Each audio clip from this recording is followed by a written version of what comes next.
आज हम लोग सेकेंड यूनिट शुरू करेंगे और वो है काइनेमेटिक्स, मोशन। तो एक बार मैं ओवरव्यू बताता हूँ आपको मोशन के बारे में। मोशन जो है मैकेनिक्स में आता है, ठीक है। मैकेनिक्स फिजिक्स का पार्ट है जिसमें हम लोग मोशन के बारे में बात करते हैं। मोशन भी हो सकता है कई टाइप का, जैसे हम लोग बात करें भाई, एक तो है स्टैटिक्स, ठीक है। स्टैटिक्स में क्या होगा, bodies will be at rest. फिर है डायनामिक्स, डायनामिक्स और तीसरा है काइनेमेटिक्स, काइनेमेटिक्स, ठीक है। मैकेनिक्स, मोशन, मैकेनिक्स से तीन पार्ट। पहला वाला है स्टैटिक्स। स्टैटिक्स मतलब bodies are at rest, bodies are eight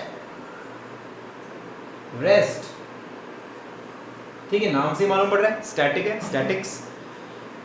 और जो हम पढ़ने वाले हैं काइनेमेटिक्स। काइनेमेटिक्स मतलब motion of body, study of motion, study of motion, study of motion without taking care, without taking care of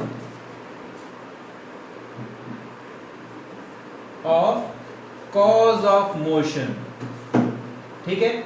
motion का जो कारण है ना, मोशन किसकी वजह से है, मोशन किसकी वजह से है, उसकी हमें चिंता करने की जरूरत नहीं है काइनेमेटिक्स में। और डायनामिक्स में क्या है, डायनामिक्स में भी मोशन की स्टडी है but taking care of cause of motion also. So study of motion, study of motion taking care of cause of motion also, ठीक है। क्लियर है। डायनामिक्स मतलब हम लोग मोशन के कारण का भी ध्यान रखेंगे, और काइनेमेटिक्स जो हम पढ़ रहे हैं ना, उसमें मोशन किसकी वजह से है उसकी चिंता करने की जरूरत नहीं है। हम इसी को शुरू करेंगे, काइनेमेटिक्स, ठीक है। तो काइनेमेटिक्स, मोशन, मोशन के बारे में बात करेंगे, काइनेमेटिक्स की बात करेंगे। काइने का मतलब होता है मोशन और मैटिक्स मतलब स्टडी, मैटिक्स मतलब स्टडी, मोशन की स्टडी। काइनेमेटिक्स मतलब मोशन की स्टडी। मोशन भी पहले हम डिफाइन करेंगे मोशन होता क्या है, व्हाट इज मोशन। मोशन किसे कहेंगे, मोशन क्या हो सकता है भाई, जब एक बॉडी अपनी पोजीशन सराउंडिंग के अकॉर्डिंग चेंज करती है उसी तो मोशन कहते हैं, है कि नहीं। मान लो तुम चल रहे हो, ठीक है, तुम चल रहे हो, वॉकिंग कर रहे हो, लेकिन आसपास की सभी चीज़ों को हटा दिया जाए, कोई रोड नहीं है, कोई आसपास कोई जंगल नहीं है, कोई घर नहीं है, कोई मकान नहीं है, कोई रोड नहीं, कोई साइन नहीं है, इवन क्लाउड्स भी नहीं है, ठीक है। तो तुम अगर पैर चलाओगे ऐसे, मान लो तुम चला रहे हो पैर, क्या तुम चलते हुए भी अपने आप को फील कर पाओगे कि तुम कहाँ जा रहे हो, नहीं ना। तुम्हें लगेगा तुम्हारा वेस्ट जा रहा है सब कुछ चलना। सो मोशन को देखने के लिए सराउंडिंग की जरूरत पड़ती है। So when a body changes its position with respect to surrounding, then it is said to be in motion. तो लिख सकते हो, when a body changes its position with respect to surrounding, with respect to, है ना, short form, with respect to surrounding, then it is said to be in motion। clear, ठीक है। और rest पे क्या कहेंगे, when a body doesn't change its position with respect to surrounding. और rest पे क्या होगा, rest when a body does not change its position with respect to surrounding, with respect to surrounding, ठीक है, then it is said to be at rest. Simple, 9th class में तुमने पढ़ा ये। लेकिन एक और इंपॉर्टेंट बात, motion is relative, motion is relative, ये सबसे इंपॉर्टेंट बात है जो 11th क्लास के हिसाब से इंपॉर्टेंट है। मोशन इज रिलेटिव, ठीक है, मोशन रिलेटिव होता है। अब ये तो बात हम कर रहे थे, मैंने कहा था भाई अगर आसपास की सभी चीज़ों को तुम हटा दो, सड़क भी हटा दो, घर भी हटा दो, रोड भी हटा दो, क्लाउड्स भी हटा दो, तो चलते हुए भी तुम पता नहीं कर सकते कि तुम मोशन में हो। तो तुम मोशन में तब बता पाते हो जब सराउंडिंग के अकॉर्डिंग अपनी पोजीशन को चेंज करते हो। मतलब सराउंडिंग की जरूरत क्यों पड़ी? क्योंकि सराउंडिंग पीछे जाएगी और तुम आगे जाओगे, तो सराउंडिंग की जरूरत पड़ी ना, because motion is relative, motion किसी के रेस्पेक्ट में बताया जाता है, ठीक है। जैसे दो दोस्त हैं, एक और एग्जांपल लेते हैं। दो दोस्त साइकिल चला के जा रहे हैं या स्कूटर पे जा रहे हैं, दोनों एक स्पीड से चला रहे हैं, बातें करते हुए जा रहे हैं, है ना। तो वो दूसरे को देख रहा है भाई, वो उसके साथ साथ चल रहा है, ये पहले वाले को देख रहा है, ये भी साथ साथ चल रहा है, तो दोनों एक दूसरे के रेस्पेक्ट में रेस्ट पे हैं, समझ गए। लेकिन एक और दोस्त है जो सड़क पे खड़ा है साइड में, वो कहेगा दोनों जा रहे हैं, उसके लिए दोनों मोशन में हो गए, और उन दोनों के लिए वो उनका जो दोस्त जो सड़क पे खड़ा है वो भी पीछे जा रहा है, वो भी मोशन में है। तो मोशन रिलेटिव है, समझ रहे हो, रिलेटिव है, मतलब रिलेशन में है, बिना किसी रिलेशन के हम पता नहीं कर सकते कि हम मोशन में हैं या नहीं है। तो जो रिलेटिव टर्म है ना, that is more important, clear. So motion is relative. अब हम देखेंगे टाइप्स ऑफ मोशन, मोशन के क्या क्या टाइप्स हैं। टाइप्स ऑफ मोशन, मोशन के टाइप्स।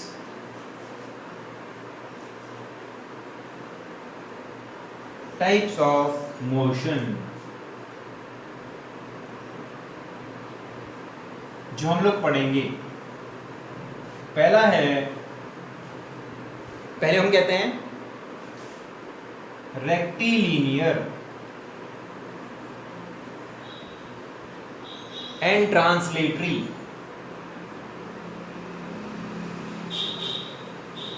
ठीक है, नाम मुश्किल मुश्किल है लेकिन मीनिंग इजी है। रेक्टिलिनियर, ट्रांसलेटरी, दोनों मतलब straight line motion. It means motion in straight line, ये है rectilinear motion and translatory motion. लेकिन इसके अंदर जो ऑब्जेक्ट है ना, these both are straight line motion, straight line motion. अगर दोनों स्ट्रेट लाइन मोशन है तो दो दो नाम की जरूरत क्यों पड़ी? अगर दोनों स्ट्रेट लाइन है तो हमें दोनों दो नाम की जरूरत क्यों पड़ी? दोनों में फर्क है। जो रेक्टिलिनियर है ना, रेक्टिलिनियर, उसमें जो बॉडी होगी ना, बॉडी असल में बॉडी तो होनी चाहिए ना, बॉडी की तो बात करेंगे जो चलेगी, है ना। फिजिक्स में हम हमेशा एक बात करेंगे, बॉडी है, एक बॉडी है, एक बॉडी है ऐसी, एक बॉडी है ऐसी। तो बॉडी हमारे लिए सबसे इंपॉर्टेंट चीज़ है। अगर बॉडी पॉइंट साइज की है, बिल्कुल छोटी सी बिंदी जैसी है, डॉट जैसी, डॉट, तो अगर वो स्ट्रेट लाइन में जाएगी तो हम कहेंगे रेक्टिलिनियर। अगर बॉडी बड़ी है, वो स्ट्रेट लाइन में जाएगी तो हम कहेंगे translatory. So point size body, point sized body, ये पॉइंट साइज बॉडी है, बिल्कुल छोटी पॉइंट साइज बिंदी जैसी, ये स्ट्रेट लाइन में जा रही है, then it is called rectilinear, that is called rectilinear. और अगर बॉडी लार्ज बॉडी, एक बड़ी सी बॉडी है, ऐसे कोई बड़ी सी बॉडी है, वो स्ट्रेट लाइन में जा रही है, इसे कहेंगे ट्रांसलेटरी, इसे कहेंगे ट्रांसलेटरी। फर्क समझ में आया? इसमें तो केवल एक पॉइंट है, body is in the form of a point, इसमें body is having some size, body का साइज है, और every particle of the body, body के अंदर बहुत सारे पार्टिकल्स हैं, every particle of the body, every particle of body is moving in a straight line, सभी पार्टिकल स्ट्रेट लाइन में चल रहे हैं। All the particles are moving in straight line. So ऐसे लिख सकते हैं, all the particles are moving in straight line, straight lines, और ये स्ट्रेट लाइन पैरेलल है एक दूसरे के लिए, and the straight line path, straight line path of all the particles,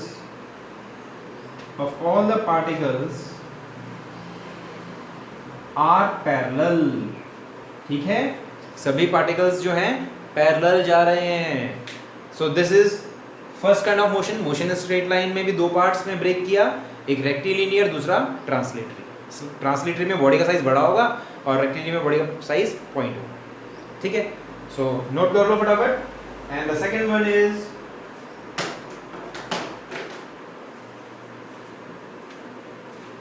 you can take a screenshot ले सकते हो. बाकी लेक्चर के बाद मैं इसके नोट्स तुम्हें भेज दूंगा, डेफिनेशंस के क्लिप्स भेज दूंगा छोटे. ठीक है, तो फटाफट एक बार नोट कर लो. और इसके बाद हम बात करेंगे, ये रेक्टिलिनियर था ना, इसके बाद हम बात करेंगे second is rotational.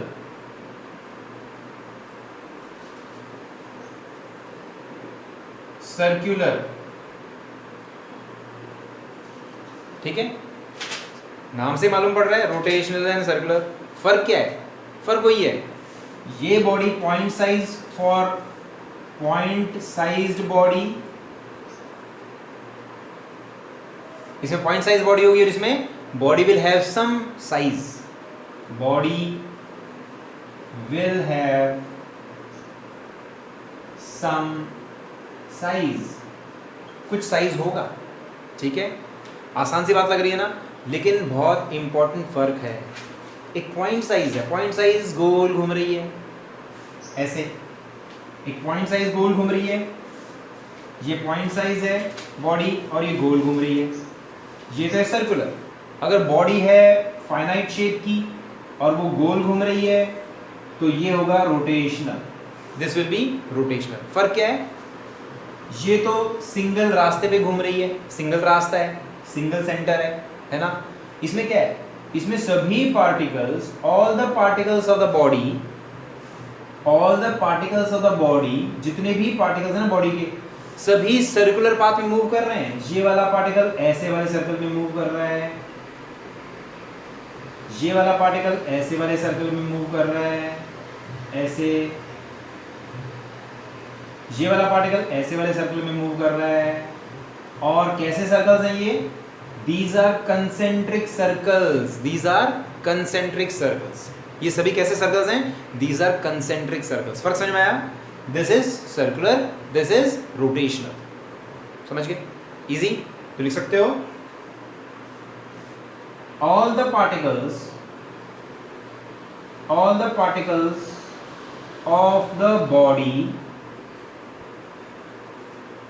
body undergoing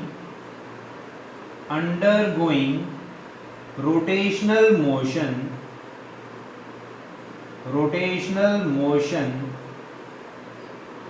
सभी पार्टिकल्स कैसे पाथ में मूव करते हैं? सभी पार्टिकल्स सर्कल्स के पाथ में मूव करते हैं. और सर्कल्स कैसे हैं? कंसेंट्रिक.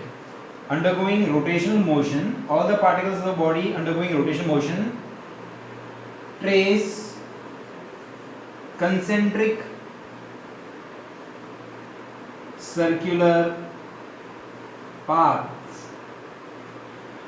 ठीक है, कंसेंट्रिक मतलब कॉमन सेंटर वाला. नोट कर लो. So this is about rotational and circular. एक और रह गया, उसकी बात करते हैं. एंड थर्ड वन इज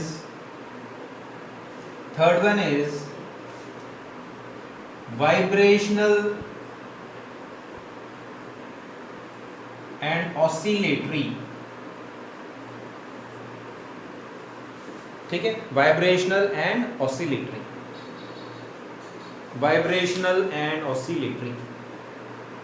थोड़ा सा आइडिया तुम्हें भी है ना, वाइब्रेशनल, ऑसिलेटरी एंड वाइब्रेशन. देखो वाइब्रेशन क्या होती है? वाइब्रेशन तो होता है कांपना, है ना, बहुत जल्दी तेजी से कांपना. जैसे एक स्ट्रिंग है, गिटार की स्ट्रिंग है, अगर तुम उसे प्लग करते हो ऐसे करते हो तो वो क्या करती है? वाइब्रेट करती है. और झूला क्या करता है? झूले पे तुम बैठे हो, तुम्हारे दोस्त ने धक्का दिया, ऐसे ऐसे ऑसिलेट करते हो, है ना। दोनों चीज़ ये हैं, दोनों ही टू एंड फ्रो मोशन है, दोनों ही टू एंड फ्रो मोशन है। वाइब्रेशन मोशन भी टू एंड फ्रो मोशन है और झूले वाला भी टू एंड फ्रो मोशन है। फ़र्क किस चीज़ का है? फ़र्क यह है कि वाइब्रेशन मोशन में तो ऐसे ऐसे ऐसे, यानी amplitude is very small, displacement बहुत छोटी है पार्टिकल की मीन पोजीशन से। सितार गिटार है ना, वो वाइब्रेट करते हुए नज़र भी नहीं आता, लेकिन झूला तो दूर से नज़र आता है, समझ गए। सो इसमें क्या कहेंगे, इसमें क्या कहेंगे, amplitude is small, to and fro motion, to and fro motion in which amplitude is very small। और ये क्या है, ये भी टू एंड फ्रो मोशन है but amplitude is large. To and fro motion in which amplitude is very large, in which amplitude is large। ठीक है, तो ये हमने बात करी टाइप्स ऑफ मोशन की, नोट कर लो फटाफट, इजी है बिल्कुल, आना चाहिए। हम लोग पढ़ना शुरू किया है, बेसिक से पढ़ना शुरू करेंगे, ठीक है, बिल्कुल कुछ भी चीज़ नहीं छोड़ रहे हैं हम लोग, सब कुछ पढ़ रहे हैं जो बुक के अंदर है, एनसीईआरटी की बुक के अंदर है, आना चाहिए, क्लियर। और अभी इसे हमारा ध्यान से पढ़ेंगे तो कॉन्फिडेंस बिल्डअप होगा, हमें अच्छा लगेगा कि हमने कुछ भी चीज़ नहीं छोड़ी, सब कुछ पढ़ रहे हैं, हर एक चीज़ का ओवरव्यू हमें पता है। और जब टर्म्स आएंगे ना, ये फिजिक्स में जब टर्म्स आएंगी तो तुम्हें डिफ्रेंशिएट करना आना चाहिए कि सर्कुलर क्या है, रोटेशनल क्या है, वाइब्रेशन क्या है, ऑसिलेटरी क्या है। यही चीज़ हम लोग बीच बीच में पढ़ते रहेंगे through out the syllabus, through out the syllabus इसी के बारे में बात करेंगे। ओके, अब हम लोग बात करते हैं importance of point size object. इसके बाद हम बात करेंगे importance of point size object, of point sized object, ठीक है। काइनेमेटिक्स हम लोग पढ़ रहे हैं, है ना। फिजिक्स में मैंने कहा कि हम लोग हमेशा बॉडी की बात करेंगे, बॉडी ये कर रही है, बॉडी वो कर रही है, बॉडी फिसल रही है, बॉडी घूम रही है, body to and fro motion कर रही है, बॉडी की बात करेंगे। काइनेमेटिक्स में जब हम लोग इसकी चिंता करते हैं, मोशन की चिंता करते हैं, मोशन की बात करते हैं, तो कॉज ऑफ मोशन हमारे लिए इम्पॉर्टेंट नहीं होता। मोशन किस वजह से हो रहा है, that is not important to us. हमें तो इस बात से मतलब है कि बॉडी चल रही है, समझ गए। तो बॉडी का साइज भी हमारे लिए इम्पॉर्टेंट नहीं है। So we take the body to be very small. तो बॉडी को हम स्मॉल कब ले सकते हैं?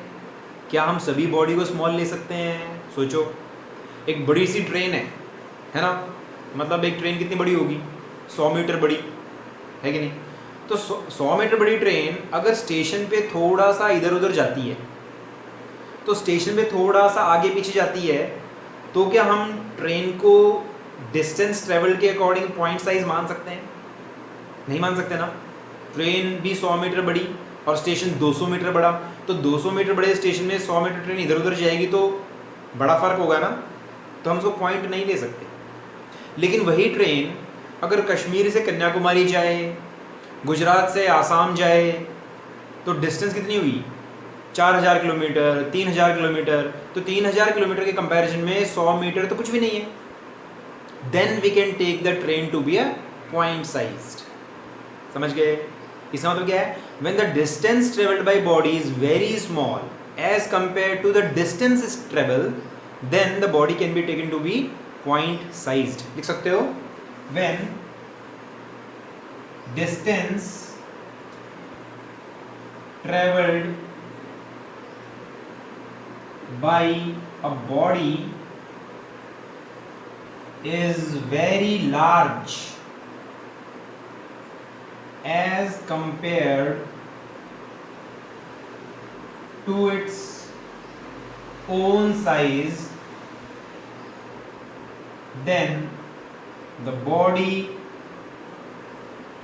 is taken to be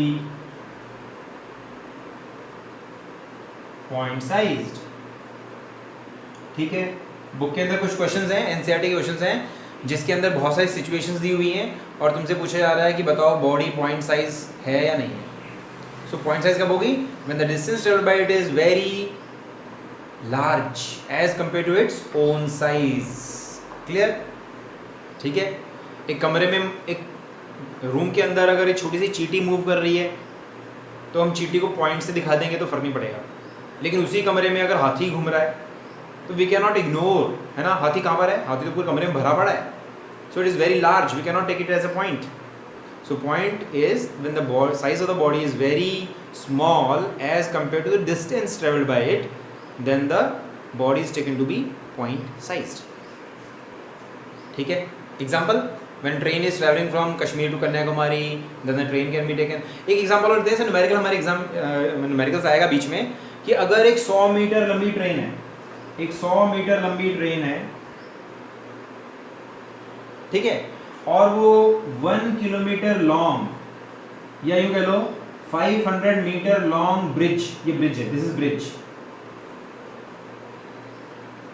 ठीक है, 500 मीटर लॉन्ग ब्रिज है, ब्रिज को क्रॉस करेगी तो हम बॉडी को पॉइंट ले सकते हैं क्या? नहीं ले सकते ना।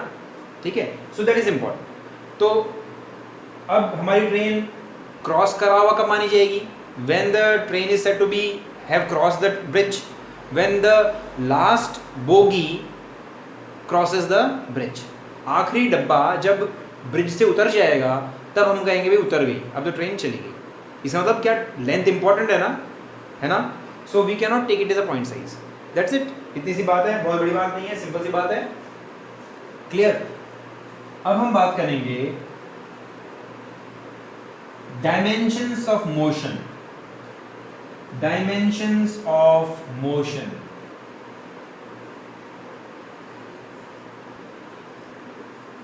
Dimensions of motion. Motion 1D हो सकता है, 2D हो सकता है, 3D हो सकता है ना। कभी कभी तुम लोग ऐसे ऐसे मॉल में जाते हो जहाँ लिखा रहता है कि 7D एक्सपीरियंस, है ना, लिखा रहता है ना, 7D एक्सपीरियंस, 8D एक्सपीरियंस। लेकिन डायमेंशन तो 3 ही होती है, first dimension, 1 dimension, 2 dimension and 3 dimension. Okay, क्या मतलब है इन बातों का? देखो, हम लोग फिजिक्स में बात करते हैं किसी बॉडी की मोशन की, बॉडी चलेगी, उसका मोशन की बात करेंगे। अगर उसके मोशन को, वैसे उसके मोशन को दिखाएंगे कैसे? उसकी पोजीशन को दिखाएंगे कैसे? जैसे हम कमरे में किसी रूम में हैं, या तुम्हारी मम्मी तुमसे फ़ोन पे पूछ रही है कि बताओ बेटा वो सामान कहाँ रखा है, तुम कहोगे ड्रॉयर के अंदर, टीवी के ऊपर, या फिर टेबल के ऊपर, या अलमारी में, ऐसे कहते हैं ना, लोकेशन का नाम बताते हो ना। फिज़िक्स में हम लोग लोकेशन के नाम ऐसे नहीं बताते, हम लोग कोऑर्डिनेट्स की हेल्प से बताते हैं। X coordinate, Y coordinate, Z coordinate, समझ गए? जैसे एक्स एक्सिस पर 5 मीटर, समझ में आता है, 0 से 5 मीटर जाना है, दैट इज द पोजीशन। ऐसे ही वाई डायरेक्शन में 10 मीटर, तो हम कहेंगे भाई वाई डायरेक्शन में 10 मीटर जाओ ओरिजिन से, that is the position of the body. तो अगर केवल एक कोऑर्डिनेट हमें चाहिए बॉडी की पोजीशन को स्पेसिफाई करने के लिए, then the motion is said to be 1 dimension. समझ गए? When only one coordinate is required to specify its position, either x coordinate, either y coordinate या z coordinate, केवल एक coordinate, then the motion is said to be 1 dimension motion। केवल वो x axis की तरफ जा रही है, केवल वो y axis की तरफ जा रही है, केवल वो z axis की तरफ जा रही है। समझ गए? एक एग्जांपल ले सकते हैं, मान लो तुम लोग दिल्ली से चल रहे हो, सोनीपत आ रहे हो, तो तुम्हारे घर वालों ने फ़ोन करके पूछा भाई कहाँ पहुँच गया? तुम कहोगे अब तो मैं कुंडली पहुँच गया, या फिर मैं अब वहाँ पहुँच गया हूँ जहाँ पर जो है ना पत्थर लगा हुआ है, उस पत्थर पे लिखा है 51 किलोमीटर्स, सोनीपत 51 किलोमीटर्स। ऐसे बताते हो ना, इतना बोलने से काम चल जाता है ना। ठीक है, तो केवल एक चीज़ चाहिए, डिस्टेंस, कहाँ से? सोनीपत, दिल्ली से, उसी से मालूम पड़ जाता है हमारी पोजीशन क्या है। So when only one coordinate, पहला 1D कहेंगे, 1 dimension, when only one coordinate is required to specify the position of an object. ठीक है, क्लियर? कोऑर्डिनेट्स क्या हैं? What are coordinates? X axis, Y axis, Z axis क्या है? घबराने की जरूरत नहीं है। फिजिक्स में हम लोग इमेजिनरी एक रूम की इमेजिन करेंगे। There is a imaginary room, एक इमेजिन करेंगे कि एक रूम है, this is an imaginary room. ठीक है, एक इमेजिनरी रूम है, जैसे तुम्हारे घर का एक कोई कमरा, और हम क्या कहते हैं, उसकी किसी चीज की पोजीशन बताने के लिए एक्सिस जो होती है ना, इन एक्सिस की हेल्प लेते हैं। This is X axis, this is थोड़ा सा टेढ़ा बन गया है, थोड़ा सा ठीक कर लेते हैं इसको। This is X axis, this is Y axis, या इसको वाई एक्सिस कह लो, दिस जेड एक्सिस। अगर हमारी बॉडी सिर्फ एक्स एक्सिस पर जाए तो वाई और जेड की जरूरत नहीं है, one dimension.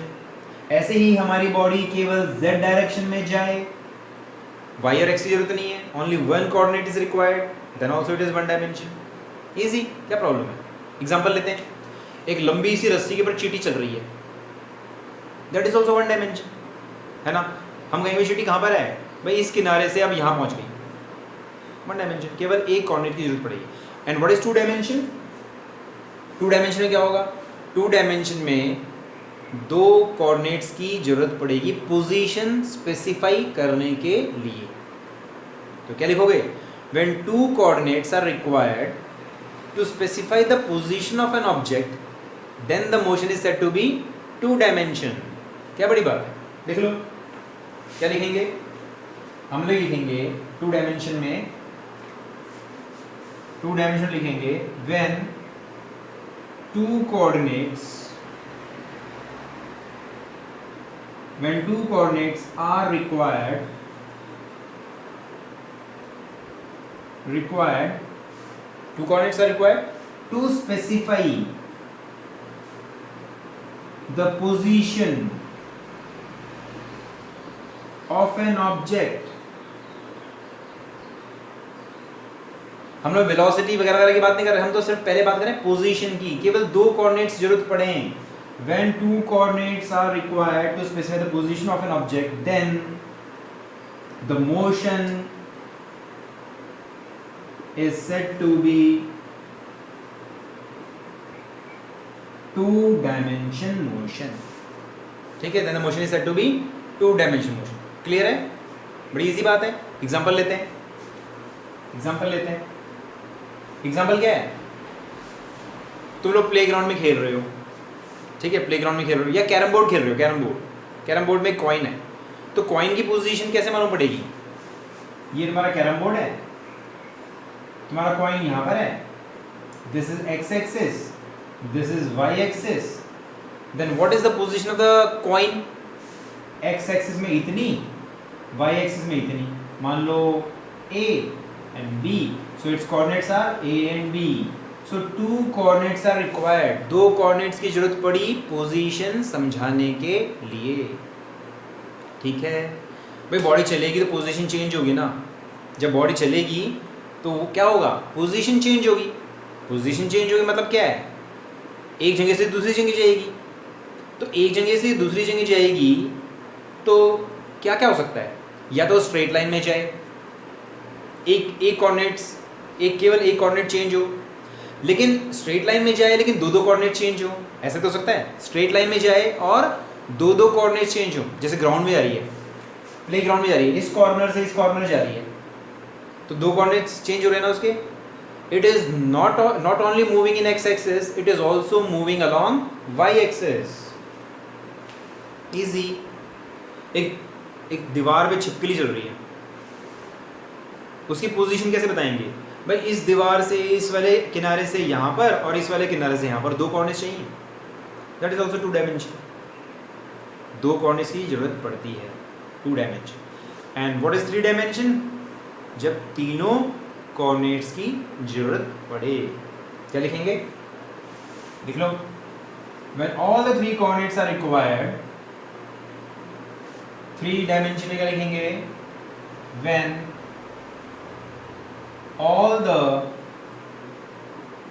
three coordinates are required to specify the position of an object,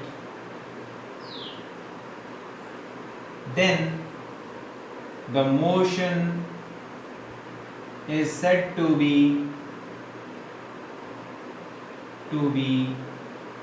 three dimension. हम लोग थ्री डायमेंशन मोशन की बात करेंगे, इसका मतलब क्या है, हमारी बॉडी ऐसे रास्ते पे चल रही है जिसमें उसका एक्स एक्सिस के अलॉन्ग भी डिस्टेंस चेंज हो रही है, वाई एक्सिस के अलॉन्ग भी चेंज हो रही है और जेड एक्सिस में भी चेंज हो रही है। जैसे तुम्हारे घर में ड्रोन, तुम्हारे पास ड्रोन है ना, ड्रोन को तुम उड़ा रहे हो, कमरे में जा रहा है, ऊपर जा रहा है, नीचे जा रहा है, आगे जा रहा है, पीछे जा रहा है, तो तीनों एक्सिस चेंज हो रही है कि नहीं, तो that is three dimension motion. एक मक्खी उड़ रही है ऊपर नीचे आगे पीछे सब जगह, that is also three dimension. Clear, समझ गए बात। इसमें एक्स एक्सिस में भी मोशन होगा, वाई एक्सिस में भी मोशन होगा और जेड में भी मोशन होगा। एक और एग्जांपल ले सकते हो, कमरे के एक कोने से दूसरे कोने तक जाने के लिए, इस कॉर्नर से उस कॉर्नर तक जाने के लिए एक्स एक्सिस भी चेंज हो रही है, वाई एक्सिस भी चेंज हो रहा है और जेड एक्सिस भी चेंज हो रहा है, तीनों कोऑर्डिनेट चेंज हो रहे हैं, so that is also three dimension motion. Clear, ठीक है। So this was all about was three dimension motion. Clear है।